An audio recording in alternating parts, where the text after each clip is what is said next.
On today's episode, we're gonna talk about Maker's Mark. Maker's Mark. Maker's Mark. Hey, Maker's Mark. Maker's Mark. Maker's Mark. Maker's Mark. On today's episode, we're gonna go with Maker's Mark. Obviously, I go by the name of. Let's review some whiskey. Play the intro. I go by the name of Lord. Let's review some whiskey.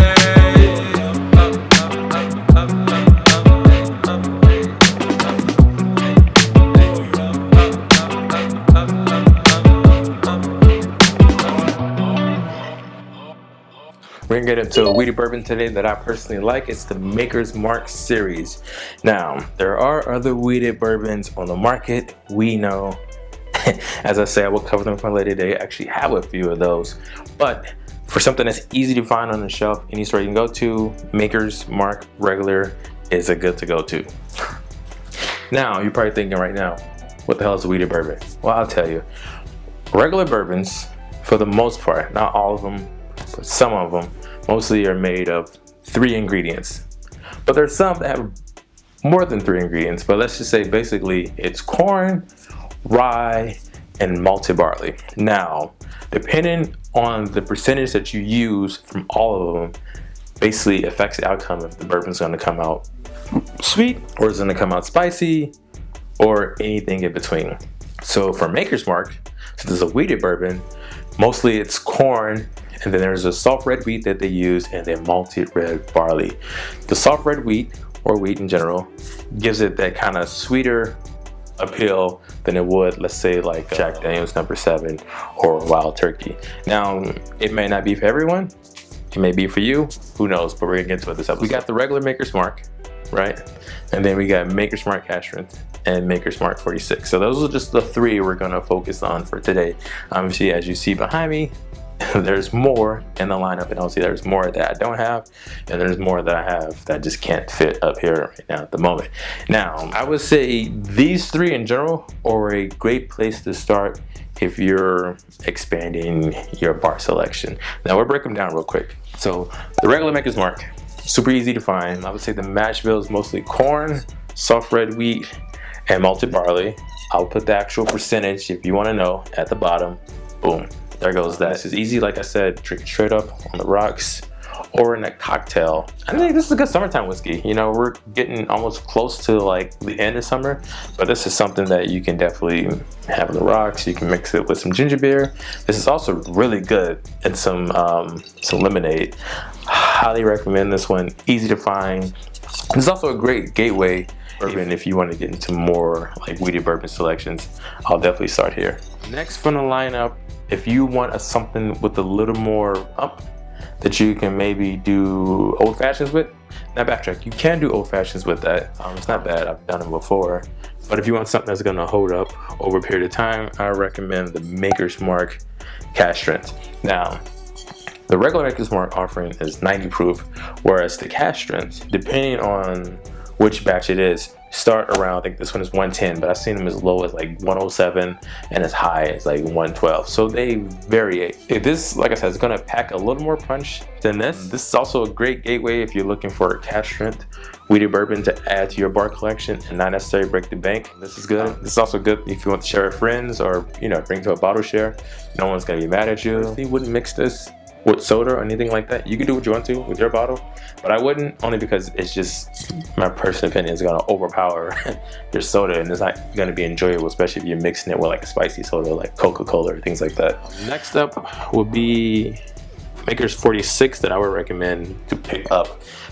It's just basically a big difference between the regular Maker's Mark and Maker's Mark 46. So what they do for this one, you know, I'll put the mash bill down here, but the difference is they actually toast what's called a barrel stave, and then they place it in the barrel while like the liquid ages, and it absorbs basically the flavor of the toasted barrel staves, which this one they use 10 French oak staves that are seasoned, and then obviously, as you can see, it affects like the color and the taste as well. This would be similar, I would say, not necessarily in taste, but like a vibe. If you like Woodford's Double Oak, you would definitely, you may like Maker's Mark 46. It's a toasted stave, like I said, French oak. Maker's 46 is actually pretty good and old fashioned. Going back to my first episode that I dropped when I spoke about the Russell's 10 being a good travel whiskey. In addition, I will pick up a 375 milliliter of the Maker's Mark 46 and just have that, because it's just a good thing to like break up and just have a different variation. Now, what's not shown here is the Maker's Mark 46 cask strength, which I have up here. The big difference is I believe that one is 94 proof, whereas this one, once again, like the other Maker's Mark cask strength, it ranges. Like this one is coming in at 10.3. Now this in old fashioned is amazing. You know, this is a little hard to find, but not super allocated, but with some work you can maybe find it in one or two stores, but I would definitely recommend that as well. All right, so we're gonna get into tasting notes because I forgot to do them. Tasting notes. Woo-wee. Yeah. All right, now let's get into the Maker's Mark. Once again, this is the entry level bottle. That's 90 proof. Like I mentioned, easy to find everywhere for the most part. Already on the nose, it's like a huge hint of honey that hits you, but it's not like a honey where like it was finished honey. I'm getting the honey. I'm getting caramel, almost like the caramel in a Twix bar. That's what it smells like. Brown sugar, short notes of cinnamon, all in between. Let's go. I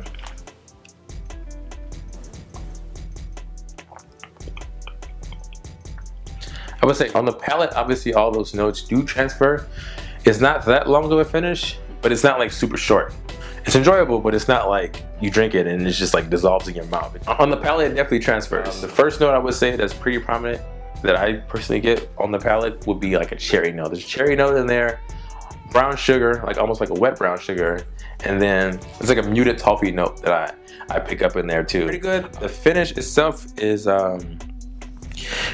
short, but it's not like super short, but it's not like long lasting, and it doesn't like, you know, you drink it and it's like over. It's like there's a vibe there, but it's not nothing that you gotta like digest. It just happens and then boom, that happens. So once again, that's the regular Maker's Mark, and the next one we're getting to will be the cask strength. So for this one, if you know, for all my bourbon geeks out there that want to know, this is batch 2002, and this is coming in at 110.4 proof. Yeah, so this is probably, I believe this is my first Maker's Mark batch strength that I purchased. So already on the nose, it's super amped up more than the regular Maker's Mark. Oh god, it smells good. I'm getting a huge cherry note, but now, you remember those cherry candies in a bag you can buy? You bite into them and it's just like this artificial cherry. That's what I'm getting. There's graham cracker notes in there. There's a small vanilla bean hanging out too. It's back there. Let's get into this.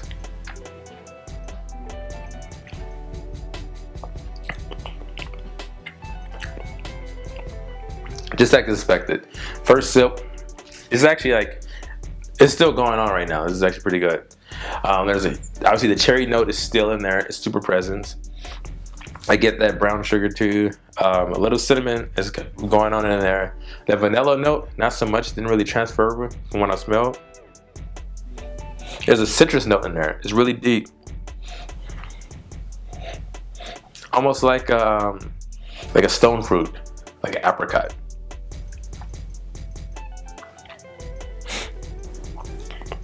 This is good. This is good right here. This is really good. Not saying that the regular Maker's Mark isn't good, but that's really good in my opinion. All right, now moving on to the 46. Cleaning the palate right now. I highly recommend if you're starting off and you're going back and forth between multiple whiskeys, that you clean your palate in between. Reason being because basically a lot of the tannins from the previous glass that you've sipped will still remain on the tongue. You want to make sure it's clear, so when you taste your next glass, it's basically like even playing field. Now, it won't necessarily be 100%, but it'd be better if you didn't do it at all. So trust me, drink some water. I wouldn't necessarily drink soda in between mix. Some people eat oyster crackers. Some people eat chili. Drink it in Michter's 20. Who knows? But for instance, I'm just drinking, you know, just regular water. Message. Once again, the 46 is the French toasted oak staves. It's 10 of them to be exact, and this is coming in at 94 proof. 94 proof. I'm pouring below. Trust me, I'm actually pouring it. You know, there we go. Poured a little bit too much than I wanted to pour, but here we are now. As you see, this is obviously not the top. If you do collect whiskeys and bourbons, I highly recommend you start collecting corks. Reason being, because a lot of these corks sometimes dry out, or sometimes you get a new bottle and the cork just explodes, and now you have to play a surgeon to remove the cork. Guess what? I got a video coming for that one day too. Yeah, so once again, this is the 46 coming in at 94 proof. This is with the 10 French oak staves. Let's go. On the nose, wow. Huge different from the Maker's Mark and the Maker's Mark cask strength. Already I'm getting like really nice dark chocolate. Not cheap dark chocolate, but like you spend some money dark chocolate. Like you ever go to like Whole Foods and you see the cooking chocolate, or just chocolate like broken up in like pieces, and there's like a random price on it that looks like a zip code. Yeah, that dark chocolate. I'm getting hints of cherry. Now we're moved on from the artificial candy cherries. Now this is more like a real like pitted cherry that I'm smelling. Like a dark pitted cherry. Deep down in there, I'm getting stone fruit as well. Like apricot note. Getting some honey. I love honey. Honey's in there. Ooh. Getting caramel now. You know, like the caramel candies, like the little square ones, the old school ones. That's in there. And now we got cinnamon. And we have crushed graham crackers. But the crushed graham crackers that you usually would find at the bottom of like a nice like key lime pie. Or Mexican key lime pie, whatever you like. I like Mexican key lime pie. It's pretty good. All right, let's get into the taste. Already on the palate, night and day from the regular Maker's Mark and the Maker's Mark cask strength. Flavor wow. With 94 proof, I feel like personally this competes with the batch proof of the Maker's Mark. Only because there's a lot of things going on in this glass that has your mind wandering and racing. I would say right now, if you were standing at a store, and let's say you may have like 3 or 4 bottles in your collection already, and you're like, what bottle to add next? If you had to choose between these 3, I personally would recommend the regular Maker's Mark, just so you can have a baseline wheated to go from, and the 46, and then eventually get the cask strength. But I would definitely get 2 at one bat. The 46 is good. Like I said, I personally like the 46 straight, and the old fashioned is really good. I'll tell you that right now. I haven't had too much of the 46 on the rocks, only because, like I said, I personally like to have it in the old fashioned, or like to have it straight. In my opinion, this already competes with other distilleries that offer a toasted oak or a double oak presence in our lineup. And with the wheated, I don't know, I just keep going till the nose is crazy. Now, what you could do, and this, like I said, once again, this is personal preference. You could, in the perfect world, right? You could theoretically buy 375s of all these if you just wanted to like do the most economical thing that you could do. Or if you're thinking about like having people over for a party or whatever the case may be, or you building your collection, I personally would recommend maybe a 375 of the 46, right? Because you don't know if you may or may not like it. Or try it at the bar if you can. Or get a 750 of the Maker's Mark, because you can never go wrong with just having a 750 of Maker's Mark. Once again, like I said, I found this bottle. I totally forgot I had it. It was buried down in my collection. And then the cask strength. Now with the cask strength, you could get a 375. I personally love cask strength. It's not the NRB all. I'm not like a proof hound that some people are like, I like my bourbon super high proof.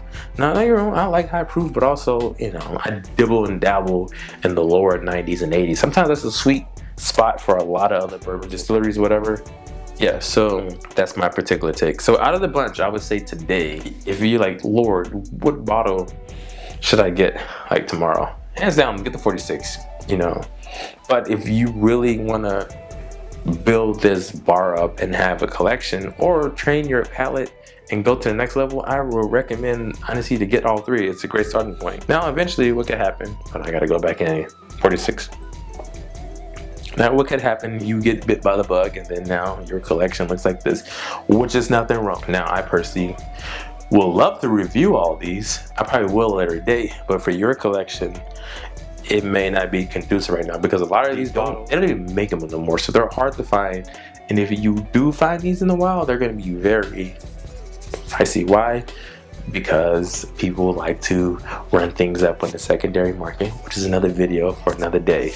But if you can't find any of these, and we're going to start from back here, any of these, I highly recommend you going down to your favorite spirit liquor store and ask about store picks. 9 times out of 10, if you go to a really dope store, it's like a decent size, they have samples at a bar inside the store that you can try. You know, build those relationships, get the samples and try. Like I said, I have a few store picks that I like. I have a few store picks that I think I'm picking up, but once again, I don't have that much space to house any more Maker's Mark. But yeah, keep going. And like I said, once again, they have LEs. They just came out with the Cellar Age last year, and then they came out with the one this year. I'm drawing a blank, but I'll go ahead and drop that in the description like I normally do. So yeah, so if you like this video, go ahead, drop a like, comment, and subscribe. That's like 3 things. So you gotta like it, you gotta comment, you gotta subscribe. And also let me know if you like wheated bourbons. Let me know if Maker's Mark is your vibe. Let me know if Maker's Mark's not your vibe. Put me on to something else. You know, we all know there's like a few weeders that we would not mention. They're like holy grail or over talked about, over analyzed, which we can get into another day. We know that, but for this particular video, we're talking about the person that's starting off in their journey with, you know, building their whiskey bar or bourbon collection. Maker's Mark right now. If you like Maker's Mark or haven't had Maker's Mark, what is your favorite Maker's Mark, or B, a Maker's Mark that you're seeking out? So with that said, cheers, salud, sante, Kobe, and all that jazz.